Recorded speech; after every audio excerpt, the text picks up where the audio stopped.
তোমরা সবাই ভালো আছো? আমি হচ্ছে তোমাদের মিতা মিস, আমি কেজি 2 এর মিস। আমি তোমাদের আজকে সাধারণ জ্ঞান পড়াবো। তোমাদের আগে যেগুলো পড়া দিয়েছিলাম সেগুলো নিশ্চয়ই মুখস্থ হয়ে গেছে। এবার তোমাদের আমি আজকে সেজন্য একটা নতুন অধ্যায় পড়াবো, গাছপালার কথা। দেখো, সপ্তম অধ্যায় গাছপালার কথা। তোমরা বইটা খুলে না, তাহলে বুঝতে পারবে। দেখো, আমি এখানে একটা গাছের ছবি এঁকেছি। এটা দেখে বুঝতে পারছো গাছ তোমরা সবাই চেনো, দেখেছো, তোমাদের সবার বাড়িতে গাছ আছে। তো এটা দেখে বুঝতে পারছো, তোমাদের বইও আছে ছবি। দেখো, প্রথমে রয়েছে যে গাছকে আমরা কি বলি বলো তো? গাছের আরেকটা নাম আছে, গাছকে আমরা বলি উদ্ভিদ। কেন উদ্ভিদ বলা হয় বলো তো?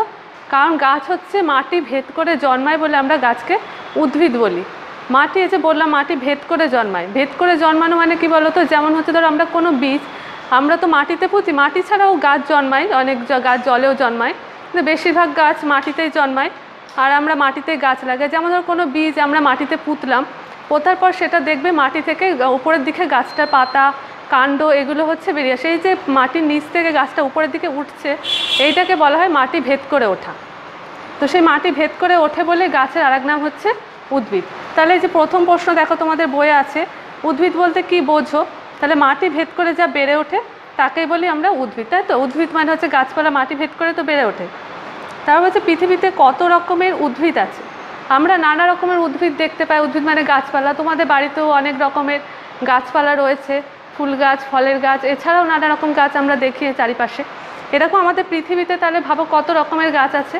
পৃথিবীতে প্রায় 3.5 লক্ষ রকমের উদ্ভিদের মানে গাছপালার সন্ধান পাওয়া গেছে। তারপর প্রশ্ন দেখো রয়েছে, উদ্ভিদের কটা অংশ ও কী কী? উদ্ভিদের কটা অংশ বলতে হচ্ছে ভাগ। উদ্ভিদটা যে তৈরি হচ্ছে, অর্থাৎ গাছটা যে রয়েছে, গাছের কটা অংশ রয়েছে, অর্থাৎ কী কী রয়েছে গাছে। দেখো, আমরা এই ছবিটা দেখলেই পাবো। প্রথমে দেখো গাছে আমরা কী কী দেখতে পাচ্ছি। গাছের ছবিটায় পাতা আছে, দেখতে পাচ্ছ সবাই, পাতা আছে। তারপরে কি রয়েছে? ফুল আছে, ফল আছে। আর এই যে শক্ত কাণ্ড, এটাকে আমরা বলি গাছের মূল অংশ, মানে গাছের প্রধান অংশ বলতে এটার জন্য গাছ দাঁড়িয়ে থাকে, এটাকে বলা হয় কাণ্ড। আর থাকে হচ্ছে মূল বা শিকড়, এটা হচ্ছে মাটির নিচে থাকে। এইভাবে গাছের 5টা অংশ রয়েছে। তাহলে কী কী রয়েছে দেখো, পাতা রয়েছে, ফুল, ফল, কাণ্ড আর হচ্ছে মূল। গাছের হচ্ছে মোট 5টা অংশ। এবার বলছে উদ্ভিদের প্রাণ আছে, এ কথা কে প্রথম প্রমাণ করেন? আমাদের সকলের প্রাণ আছে। প্রাণ বলতে এই যে আমরা চলাফেরা করি, আমরা খাদ্য গ্রহণ করি, আমরা ছোট থেকে আস্তে আস্তে বেড়ে উঠছি, বড় হচ্ছি। এর কারণ কি হচ্ছে? আমাদের মধ্যে প্রাণ আছে। সেরকম গাছও দেখো আমাদের মতোই ছোট থেকে আস্তে আস্তে বড় হয়। আমরা ছোট গাছ লাগাই, তার থেকে বড় হচ্ছে আস্তে আস্তে। তারপর সেটা ফুল দেয়, ফল দেয়, তারপর একসময় সেটা শুকিয়ে গিয়ে মারাও যায়। কারণ কি? কারণ হচ্ছে গাছের মধ্যে প্রাণ আছে। কিন্তু এই কথাটা আমরা আগে জানতাম না যে গাছের মধ্যে প্রাণ আছে। প্রথম এই কথাটা প্রমাণ করেন আচার্য জগদীশচন্দ্র বসু। তাহলে গাছের প্রাণ আছে এই কথাটা কে প্রমাণ করেছে? আচার্য জগদীশচন্দ্র বসু প্রথম প্রমাণ করেন যে গাছের প্রাণ আছে। তারপরে প্রশ্ন, মূল কাকে বলে? মূল কাকে বলে তোমরা এখানে ছবিতে দেখতে পাচ্ছ। মূলটা কোথায় রয়েছে? মাটির নিচে। এই যে মাটি রয়েছে, মাটির নিচের অংশটা রয়েছে মূল বা শিকড়। তাহলে মূল কাকে বলে? গাছের যে অংশটা মাটির নিচে থাকে সেই অংশটাকে বলা হয় মূল বা শিকড়। এই মূলের কাজ কি? এই যে গাছের যে অংশটায় মূলগুলো দেখছো যে মাটির নিচে রয়েছে, যে মূল, এগুলো মাটির নিচে থাকে। মাটির নিচে থাকে কেন? মাটির নিচে এর কাজ কি? কারণ দেখো হচ্ছে যে আমরা তো সবাই গাছে জল দিই। তো আমরা গাছের জলটা কোথায় দিই? আমরা কি বড় গাছের উপরে উঠে এখানে জল দিই? আমরা জলটা ঢালি সবসময় এখানে মাটিতে। মাটিতে জল ঢাললে সেই জলটার জন্য গাছটা কিন্তু বেঁচে থাকে। তাহলে এই জলটা যায় কী করে? পাতার উপরে। এই যে মূল রয়েছে, মূল হচ্ছে তার শিকড়ের সাহায্যে বা মূলের সাহায্যে গাছ কী করে? এই জলটা শোষণ করে নিয়ে সে হচ্ছে এই পাতায় পাঠায়। সেখানে গিয়ে পাতায় খাবার তৈরি হয়, তার জন্যই হচ্ছে গাছ বেঁচে থাকে। এর জন্য মূলের প্রধান কাজ হচ্ছে কি? মাটি থেকে রস সংগ্রহ করা। মাটিতে আমরা জল দিচ্ছি, সেই জল এবং তার সঙ্গে আরও অনেক খনিজ লবণ ইত্যাদি থাকে, সার দিলে সেগুলো হচ্ছে শিকড় গ্রহণ করে নিয়ে সেগুলো গাছের পাতায়, এর ফলে গাছের শক্তি বৃদ্ধি হয়। এটা হচ্ছে মূলের কাজ। এরপরে দেখো, মূলের পর রয়েছে কাণ্ড। কাণ্ড কোনটাকে বললাম? গাছের যে শক্ত অংশটা মাটির উপরে থাকে সেই অংশটাকে বলা হয় কাণ্ড। এই কাণ্ডটার জন্য দেখো গাছ সোজা হয়ে দাঁড়িয়ে রয়েছে, এটাকে বলছি কাণ্ড। এখানে আলাদা করে রয়েছে কাণ্ডের ছবি। এইটার জন্য হচ্ছে গাছ এবং দাঁড়িয়ে রয়েছে। এর থেকেই হচ্ছে যে বিভিন্ন রকম শাখা পোশাকে বেরিয়েছে এবং তার থেকে পাতা এবং ইত্যাদিগুলো রয়েছে। তাহলে কাণ্ড হচ্ছে যে মাটির যে উপরের অংশ, সেটাকে আমরা বলি কাণ্ড। এবার হচ্ছে পাতা। পাতা তাহলে কোথা থেকে জন্মায়? ছবি দেখেই তোমরা বুঝতে পারবে পাতা কোথা থেকে জন্মেছে। গাছের কাণ্ড থেকেই হচ্ছে পাতার জন্ম হয়েছে। তারপর হচ্ছে পাতার কটি অংশ ও কী কী। দেখো এটা তোমাদের একটু ভালো করে লক্ষ্য করো, পাতার 3টি অংশ, তারপর রয়েছে বোটা, ফলক ও বৃন্ত। এই জায়গাটা একটু ভুল আছে, আমি একটু ঠিক করে দেবো। পাতার কটি অংশ কী কী, এটা আমি লিখে দিচ্ছি, তোমরা দেখে নাও।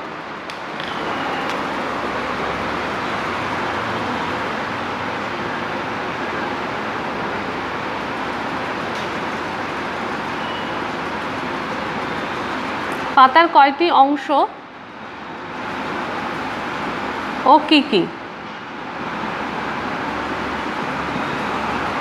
পাতার 3টি অংশ, এই জায়গাটা ঠিকই আছে, এই উত্তরটা আমরা তাই লিখব, পাতার 3টি অংশ।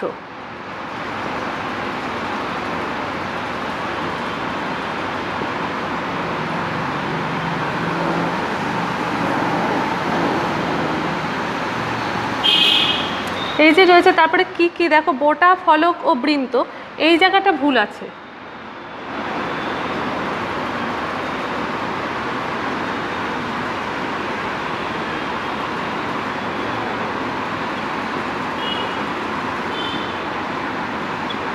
এই জায়গাটা ভুল আছে বলে আমি কেটে দিলাম, এটা একটা দাগ দিয়ে কেটে নাও, নিয়ে এবার ঠিকটা লিখে নাও। ঠিক হচ্ছে বৃন্ত বা বোটা, যেটাকে আমরা বোটা বলি সেটাই হচ্ছে বৃন্ত। আর হচ্ছে ফলক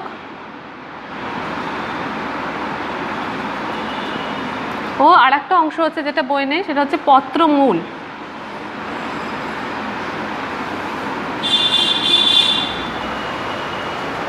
পাতার 3টি অংশ, এটা হচ্ছে যে বৃন্ত বা বোটা, একটা হচ্ছে ফলক আর একটা হচ্ছে পত্রমূল। দেখো এবার বৃন্ত বা বোটা কাকে বলে। এই যে পাতার যে অংশটা লম্বা ডাটির মতো অংশটা দেখছো সবুজ, এটা হচ্ছে বৃন্ত বা বোটা, এটাকেই আমরা বৃন্ত বলি। বৃন্তর আরেকটা নাম হচ্ছে বোটা। আর একটা বলেছি ফলক, ফলক হচ্ছে যে বৃন্ত বা বোটার পরে পাতার যে সবুজ চওড়া অংশটা থাকে, এটাকে বলা হয় ফলক। আর হচ্ছে পত্রমূল, পত্রমূল হচ্ছে যেটা কাণ্ড বা শাখা পোশাখার সঙ্গে পাতাটা যুক্ত থাকে, সেইটাকে বলা হয় পত্রমূল। এই যে পাতাগুলো দেখছো এখানে কাণ্ডের সঙ্গে যুক্ত রয়েছে যে অংশটা, সেই জায়গাটা হচ্ছে পত্রমূল। এবার হচ্ছে পাতার 3টে অংশ বুঝতে পারলে, ছবিতেও রয়েছে দেখো। তারপর রয়েছে এমন একটি গাছের নাম লেখো যার পাতা থেকে নতুন গাছ জন্মায়। আমরা যদি গাছ লাগাই, আমরা হয়তো কোনো চারা গাছ লাগাই বা বীজ লাগাই, কিন্তু আমরা অতটা পাতা লাগাই না, কারণ হচ্ছে সব পাতা থেকে গাছ জন্মায় না। কিন্তু এমন একটা গাছ রয়েছে যে গাছের পাতা থেকে আবার শিকড় জন্মায়, সেখান থেকে আবার নতুন গাছ হয়, সেটা হচ্ছে পাথরকুচি গাছ। পাথরকুচি গাছের পাতা থেকে আবার নতুন গাছের জন্ম হয়। তারপরে হচ্ছে কোন পাতা ছুলে গুটিয়ে যায়। সব গাছের পাতায় যদি আমরা হাত দিই, পাতাগুলো কি গুটিয়ে যায়? গুটিয়ে যায় না। আমরা দেখেছো তোমাদের বাড়িতেও অনেক গাছ রয়েছে, তোমরা নিশ্চয়ই গাছে হাত দাও, কিন্তু দেখবে লজ্জাবতী লতা বলে একটা গাছ আছে, সেই গাছটায় যদি আমরা হাত দিই পাতাগুলো তাহলে গুটিয়ে যায়। তারপর হচ্ছে কোন গাছের পাতা নেই। পাতা তো সব গাছেরই থাকে, তাই না? কিন্তু কোনো কোনো গাছ আছে যে গাছগুলোর পাতা নেই, যেমন হচ্ছে ফণি মনসা, কাঁটার মতো দেখতে, ওটাই হচ্ছে ওদের পাতা, সেই জন্য আলাদা করে গাছের কোনো পাতা নেই। কোন গাছের পাতা কাঁটায় রূপান্তরিত হয়, অর্থাৎ পাতা নেই, পাতাগুলি হচ্ছে কাঁটার মতো, যদি হাত দাও তোমাদের হাতে কাঁটা ফুটে যাবে যেগুলো, সেই কাঁটাটাই হচ্ছে ওই গাছের পাতা। সেটা হচ্ছে ক্যাকটাস জাতীয় গাছ, বেশিরভাগ আমরা সেগুলো মরুভূমিতে দেখতে পাই। সেখানে হচ্ছে যে কাঁটাটাই হচ্ছে গাছের পাতা, নতুন করে আর কোনো পাতা থাকে না। তারপর পরে প্রশ্ন, কোন উদ্ভিদ পোকামাকড় খায়। আমরা তো বললাম এখনই যে উদ্ভিদ মাটির রস শোষণ করে, সেই রস শোষণ করে গাছ শক্তি বৃদ্ধি করে এবং তার জন্য গাছ বেঁচে থাকে। এটাও রয়েছে যে কোনো উদ্ভিদ রয়েছে যে কলসপত্রী বলে একটা উদ্ভিদ, সেটা হচ্ছে পোকামাকড় খায়। যেমন হচ্ছে ধরো ছোটো ছোটো যে সমস্ত পোকামাকড়গুলো ওটা পাতার মধ্যে ঢুকে যায়, ওটা বন্ধ হয়ে যায়, তারপর সেই পোকার রসটা তারা শোষণ করে, সেটা হচ্ছে কলসপত্রী উদ্ভিদ। এরপর হচ্ছে কতগুলি লতানো গাছ কোনগুলো। লতানো বলতে যে গাছগুলো এরকম শক্ত কাণ্ড বললাম যার জন্য গাছ দাঁড়িয়ে থাকে, এই শক্ত কাণ্ডটা থাকে না, সেগুলো হচ্ছে লতানো উদ্ভিদ। অর্থাৎ এই কাণ্ডটা থাকে না বলে সে সোজা হয়ে দাঁড়িয়ে থাকতেও পারে না সেই গাছগুলো। যেমন হচ্ছে ধরো লাউ, কুমড়ো, এগুলো কি হয়, লতিয়ে চলে, তার হচ্ছে মেরুদণ্ড এরকম শক্ত। যদি আমরা কোনো লাঠি বা কাঠ বা মাচা ইত্যাদি জাতীয় করে দিই, তাহলে হচ্ছে সেটাকে অবলম্বন করে ওরা সোজা হয়ে দাঁড়াতে পারে, কিন্তু নইলে ওরা সোজা হয়ে দাঁড়াতে পারে না, লতিয়ে লতিয়ে চলে, সেই জন্য ওগুলোকে লতানো গাছ বলে। যেমন হচ্ছে কুমড়ো, লাউ, ঝিঙে, শিম, উচ্ছে, এগুলো হচ্ছে লতানো গাছ। তারপর হচ্ছে কোন গাছ জলে জন্মায়। আগে বলছিলাম জলে আমরা মাটিতে গাছ লাগাই, মাটি ছাড়াও হচ্ছে জলেও কোনো কোনো গাছ জন্মায়। যেমন হচ্ছে পদ্ম, পদ্ম ফুল আমাদের জাতীয় ফুল, কিন্তু সেই গাছটা জন্মায় হচ্ছে জলে। এছাড়া রয়েছে জলে দেখবে কচুরিপানা, পানি ফল তোমরা খাও, সেই পানি ফল গাছটাও কিন্তু জলে জন্মায়। এছাড়াও আরও অনেক গাছ রয়েছে যেগুলো জলে জন্মায়। এরপর বলছে শাখা পোশাখা নেই এমন কয়েকটি গাছের নাম বলো। শাখা পোশাখা বলতে এই যে মূল কাণ্ড থেকে যেগুলো বেরিয়ে গেছে ডালপালার মতো অংশ, এইগুলোকে বলে শাখা পোশাখা। এগুলো থেকে আবার পাতা বেরিয়েছে, কিন্তু কোনো কোনো গাছ আছে যেটা এই শক্ত কাণ্ডটাই থাকে, এই শাখা পোশাখাগুলো আর থাকে না, এই উপরে উঠে গিয়ে সেখান থেকে পাতা গজায়। সেরকম গাছ কোনগুলো বলো তো? তাল, নারকেল, সুপুরি, এগুলো কি হয়, এগুলোর হচ্ছে কোনো শাখা পোশাখা থাকে না, এই শক্ত কাণ্ডটা লম্বা হয়ে উঠে যায়, তার উপরে মাথার উপরে পাতা এগুলো থাকে। সেরকম গাছের নাম হচ্ছে নারকেল, তাল, সুপারি, খেজুর। এই গাছগুলোর কোনো শাখা পোশাখা নেই, একটা শক্ত কাণ্ড থাকে, তার উপরে পাতা থাকে। তাহলে শাখা পোশাখা আছে এমন কতগুলো গাছের নাম বলো, যে গাছগুলো তোমরা দেখেছো বাড়িতে শাখা পোশাখা থাকে, মানে এরকম ডালপালা থাকে। এরকম গাছ কি আছে বলো? আম দেখেছো তোমরা, আম গাছ থাকে, জাম, কাঁঠাল, বট, অশ্বত্থ, এই সমস্ত গাছগুলোর শাখা পোশাখা আছে। আর তাছাড়া আরও অন্যান্য গাছও তোমাদের বাড়িতে দেখবে, ছোট ছোট গুল্ম জাতীয় গাছ, যেগুলোতে মধ্যেও শাখা পোশাখা ইত্যাদি থাকে। এবার এখান থেকে তোমাদের প্রশ্ন আসবে যেগুলো, সেগুলো দেখো আমি কয়েকটা দেখিয়ে দিচ্ছি একটা করে, যে কীভাবে তোমরা প্রশ্নের উত্তরগুলো লিখবে। প্রশ্নের উত্তর দেখো তোমাদের কীরকম ধরনের প্রশ্ন থাকবে পরীক্ষা। একটা হচ্ছে পূর্ণ বাক্যে উত্তর লেখো। পূর্ণ বাক্যে উত্তর লেখো মানে পুরো কথাই আগে আমরা লিখব, তারপরে উত্তরটা লিখব। এছাড়া থাকে অল্প কথায় উত্তর লেখো। অল্প কথায় উত্তর লেখো মানে সেখানে আমরা শুধু উত্তরটা লিখবো অল্প কথায়, পুরো বাক্যে সেখানে লেখার দরকার নেই, যেহেতু অল্প কথা বলা হয়েছে। শূন্যস্থান পূরণ তোমরা আগেও করেছো, জানো শূন্যস্থান পূরণগুলোতে কী করতে হয়, সঠিক উত্তরটা তোমরা শূন্যস্থানে বসাবে। আর থাকবে এবার নতুন জিনিস যেটা তোমরা করনি, সঠিক উত্তরের মাথায় টিক চিহ্ন দাও। দুটো বা তিনটে এরকম ভুল উত্তরও তার মধ্যে মেশানো থাকবে, তার মধ্যে যেটা সঠিক উত্তর সেটা তোমাদের বেছে নিয়ে তার উপরে টিক চিহ্ন মানে ছোট্ট করে রাইট চিহ্ন দিতে হবে। আমি এবার দেখিয়ে দিচ্ছি তোমরা কিভাবে সেগুলো করবে। প্রথমে ধরো পূর্ণ বাক্যে উত্তর লেখো। তোমাদের যদি হেডিং থাকে পূর্ণ বাক্যে উত্তর লেখো।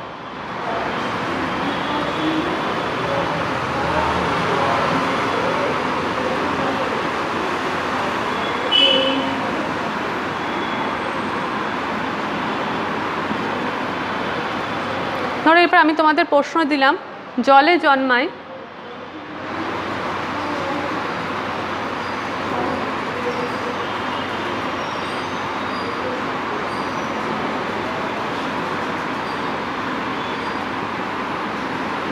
এমন দুটি গাছের নাম লেখো।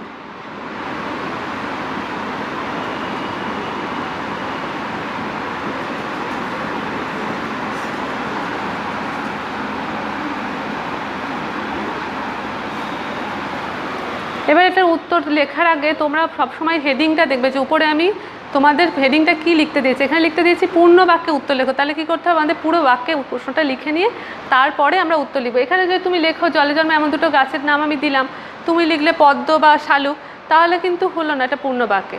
আবার তোমরা অনেককে এরকমও করো যে পদ্ম বা হচ্ছে কচুরিপানা জলে জন্মায়, এরকম করে লিখলেও কিন্তু সেটা পূর্ণ বাক্যে হলো না। সেই জন্য পূর্ণ বাক্য বলতে বোঝায় যে বাক্যটা আছে সেই বাক্যটা ধরে তোমাদের লিখতে হবে। এখানে যেন আমি প্রথমে লিখেছি জলে জন্মায় এমন দুটি গাছের নাম লেখো, তাহলে আমি এই প্রশ্নটা পুরো আগে লিখবো। যেখানে আমাকে লেখো বলেছে, জানতে চেয়েছে প্রশ্নটার উত্তর, সেখানে গিয়ে আমি উত্তরটা লিখবো। যদি কি থাকে, কোনটি থাকে, কতগুলি থাকে, সেই জায়গায় গিয়ে উত্তরটা বসাতে হবে। তার আগে তোমাকে পুরো বাক্যে পূর্ণ বাক্যে যে লাইনটা দেওয়া রয়েছে সে লাইনটা কিন্তু লিখতে হবে। তার জন্য এখানে তাহলে উত্তরটা কি লিখতে হবে, যে জলে জন্মায়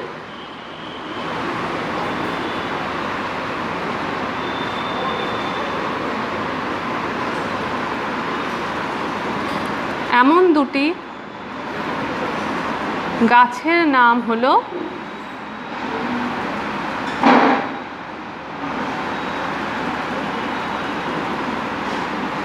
প্রশ্নে যা দিয়েছে আমি তাই লিখলাম। প্রথমে প্রশ্নে ছিল জলে জন্মায় এমন দুটি গাছের নাম লেখো, উত্তরেও কিন্তু আমি তাই লিখেছি। দেখো প্রশ্ন ধরেই জলে জন্মায় এমন দুটি গাছের নাম হলো।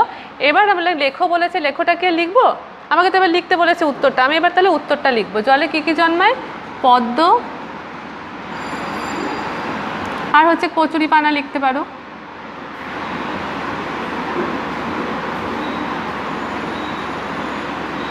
এরকম করে যদি উত্তরটা লেখো তাহলে হচ্ছে পুরো নাম্বার তোমরা পাবে। শুধু পদ্ম বা কচুরিপানা লিখলেও পাবে না, বা পদ্ম বা কচুরিপানা জলে জন্মায় লিখলেও কিন্তু পূর্ণ বাক্যে হলো না।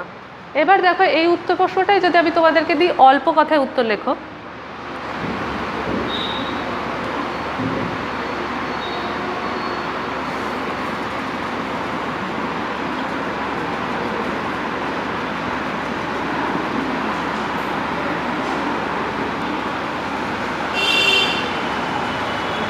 প্রশ্নটা একই থাকবে, এখানে দিলাম জলে জন্মায়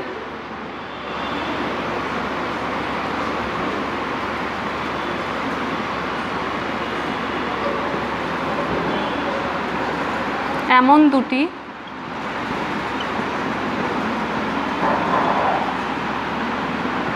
গাছের নাম লেখো।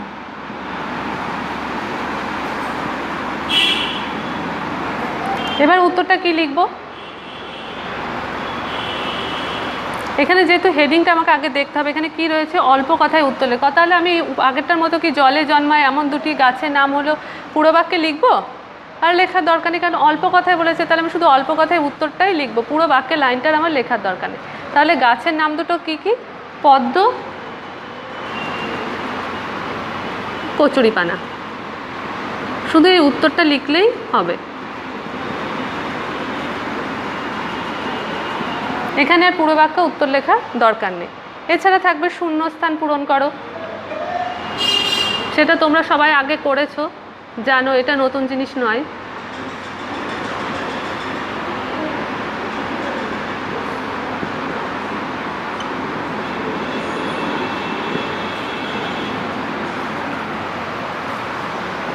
শূন্যস্থান পূরণ এরকম থাকবে,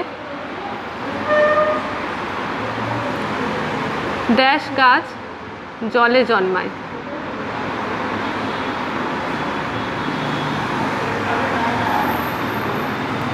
তাহলে তোমরা আগে পড়েছো জলে জন্মায় তিনটে গাছের নাম পড়েছো, পদ্ম, কচুরিপানা বা পানি ফল। যে কোনো একটা তোমরা এখানে বসিয়ে দেবে শূন্যস্থানে, তাহলে উত্তরটা সঠিক হয়ে যাবে। আমি এখানে পদ্ম বসালাম, তাহলে উত্তরটা হয়ে গেল। যে প্রশ্নটা যেমন চাইবে হেডিংটা দেখে নেবে, সেইভাবেই উত্তরটা লিখবে। তারপরে আর একটা জিনিস তোমাদের থাকবে, সেটা হচ্ছে সঠিক উত্তরের মাথায়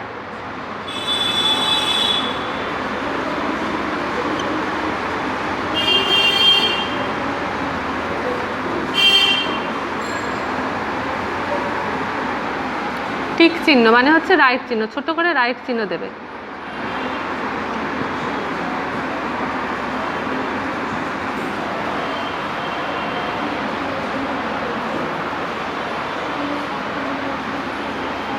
ধরো এবার দেয়া থাকলো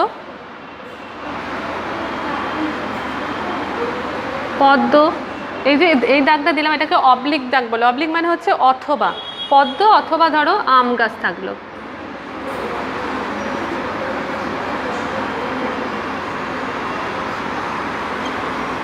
আম গাছ জলে জন্মায়।